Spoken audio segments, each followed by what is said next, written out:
The Lakers Nation Philippines Podcast. Hey, Lakers Nation Philippines podcast listener. What's going on? It's Charlie once again, updating you with a new podcast for the last week of April. Thanks for tuning in and participating. For all those who participated on the Facebook Live page, that was awesome. It was really good to get to know the folks out there, and shouts to the Lakers Nation administrators. There's way too many of you, but here's the last episode for the month of April. So Rick Bucher reported that Magic Johnson was CC'd on a couple exchanges by Jeannie Buss and Rob Pelinka. And Rob Pelinka, the context of the emails was that Rob Pelinka was talking to Jeannie Buss, and he was talking about how Magic was not that available during his tenure.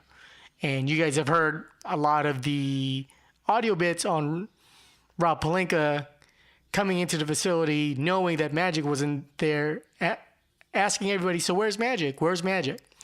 Which is a little bit trite and condescending in that sense. But also, this shows that Jeannie Buss is also a little bit inept when it comes to technology. Why do I say that? Is because keep in mind, there was also another leak where Jeannie Buss was talking smack about Steve Ballmer. Okay? So accidentally CCing Magic shows that Jeannie Buss and the Lakers are not organized. It is dangerous as far as for exchanging emails and following protocol. I think at that particular point, that should be done via text or by phone call. Because when you do that via email and everyone needs to be included, that is a formula for disaster. Unless if Jeannie is running things so diplomatically to where she was directly talking to Magic Johnson, where he goes, hey, I was talking to Rob. He had a little bit of an issue with the amount of presence that you have here at the facility and with the gravity of your decision making. That's something that Jeannie Buss should actually handle and take care and should have known of. Now, I personally feel the Lakers is a giant clusterfuck right now. You know, with Jerry Buss passing, he was really the forefront and the leader. And this is where he was the master, and the kids aren't. Now, it's going to sound like I'm going to be defending Jeannie, but let's take a look when Dr. Jerry Buss passed, right? So Jim Buss was running the basketball operations, and he had a lot of good deals, and he did a lot of things, like 2/3 of it really well. Classic example is they were going to save $20 million and sign Chris Paul. But it felt like that information was leaked too soon, and there was an overreaction, and therefore it halted the trade. Then there's a terrible issue of Jim Buss signing Timothy Mozgov and Luol Deng for 4 years at $16 to $18 million each. At 12:01, that was terrible. You know, during their tenure of drafting, there was Brandon Ingram, there was D'Angelo Russell, there was Julius Randle. I thought these were all fair and relatively good draft picks, right? So what Jim Buss did was he went outside of the box. And Jim Buss decided to hire Mike D'Antoni, Mike Brown, and all things outside of the Lakers organization. Now, with that failing, because they went through so much turnover of coaching, well, that's when Jeannie Buss probably decided to say, you know what, I'm going to go internally. I'm not justifying what Jeannie's thinking is correct. But because during the Jim Buss era, he went outside of the box, Jeannie's doing the extreme opposite where she's strictly staying inside the box. And that's not good. You know, all these hires, the coaching hires, probably also a little personal because they didn't want to rehire Phil Jackson. And that's where that breakup gets hindered through the Jim Buss, Jeannie Buss era. Now, here's the one thing where Jeannie Buss is now going the extreme way, as I've mentioned, is this Rob Pelinka, Linda Rambis issue. This is a bad thing, guys, where Jeannie Buss is having Linda as a confidant. Now Kirk Rambis is going to be involved in the Lakers. And Rob Pelinka, who has a nature of being a snake, and no pun intended towards being affiliated with the Mamba, right? But this guy flubbed and bamboozled the blind owner of the Cleveland Cavaliers, right, in regards to the Carlos Boozer signing. And Carlos Boozer was promised to be with Cleveland, and he ended up signing at Utah. That was with a blind motherfucking owner. And then now Rob Pelinka. I don't like people who exaggerate truths or package lies in extreme polite candor. Classic example. When you refer to KCP as bread or mana, I wasn't buying that shit. I thought that was bullshit. And that's the same package of just like trying to exaggerate your accomplishment. I don't trust people like that. And you classically interview Jeannie Buss after the midway point of the season, post Anthony trade melee, and then she was saying that was fake news. That's you're in denial.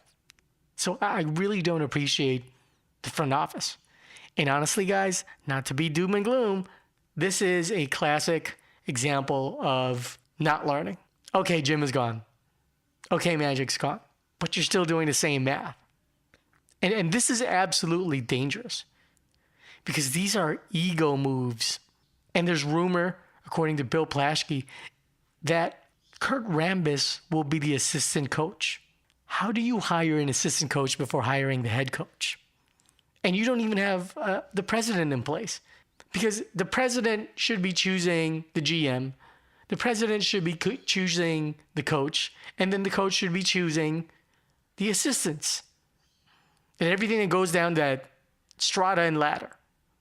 But no, these are ego movements of hiring the head coach, meaning it's Kurt Rambis, before hiring the head coach. You have Rob Pelinka, who's rumored to be the president, but that's not even solidified. That's the wrong method in math. With the doom and gloom report via Lakers Nation Philippines podcast, guess what? This is not good. This is not good. You know who could be actually a better option of helping with basketball operations? It's her two younger brothers, Joey and Jesse. The problem there is they have a big age gap, and I feel like they're absolutely fit. It looks like they could take over, but you know what? Here's a big societal issue about that. Jeannie is in her late 50s, and Joey and Jesse are like the older millennials. They're in their mid 30s. Early to mid 30s. And it, it comes from a different mother, so there may be that familial pending thought that comes with it. So I don't even know if that's pliable, but I would gamble with Joey and Jesse Buss. You have Jerry West's son, who is, I'm sure, who could help lure Jerry West back. And have Jerry West as a consultant. I don't think Jerry West is chasing money at this point. He's 81 years old. He just loves the game and just wants to be involved. So I think Jeannie Buss needs to look into his two brothers. Is it going to happen? No, probably not. Too big an age gap. Different mother. Jeannie's disconnected from the truth and reality. I wanted to bring this scenario up. Let's just say we strike out, right, from the top tier and the second tier. You know, all the Ks, right? There's two tiers of Ks. There's Kyrie, who I like, Klay Thompson, unrealistic, Kevin Durant, who's going to New York. Then you got Kawhi, who maybe could go anywhere. Could stay with the Raptors, could be with the Clippers, could be with the Lakers. We don't know. And then there's the other tier, which is Chris Middleton, Kemba Walker. I would pass on DeMarcus Cousins, especially he's had a ruptured heel. Now it's a quad injury. Nope. After an Achilles heel, everything's bad. You've seen it with Kobe Bryant. Dominique Wilkins did a valiant job with his body, but you know what? He wasn't the same. Chauncey Billups. Whenever it's an Achilles tear, trust me, I've injured my neck in judo and jiu-jitsu. Everything popped out within a year or two. I ended up injuring my shoulder, tore my labrum, my rotator cuff. I tore my left hip labrum, and I had 4 herniated discs in my neck. So once you have one major injury, it's done. So I'm going to pass on DeMarcus Cousins. But let's say LeBron says, you know what, fuck it. I'm in LA. I'm with the Lakers. The Lakers agree with LeBron that, you know what, we're just going to utilize this as a brand building era of 3 to 4 years. And they just say, fuck it.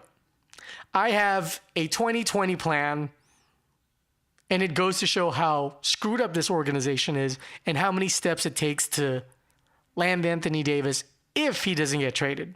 Because anyone who's going to trade for Anthony Davis, there's a strong possibility it's going to be a year rental, right? Anthony Davis has a contract where he can re-sign anywhere in 2020. So that's a year from now. So assuming LeBron James accepts, you know what? This is a post-career move. The Lakers see the half glass full, and you know what? We got LeBron James. We have a young core, and we're just going to do this for branding. But they still have haphazard hopes. But this may actually work. But it shows how nutty the situation is. So no one decides to sign with us, right? I would honestly also pass on with Jimmy Butler. So here's what I propose as a 2020 plan, right? I'd like to sign Brook Lopez. With all that money that we have, 2 to 3 years. Sign Brook Lopez.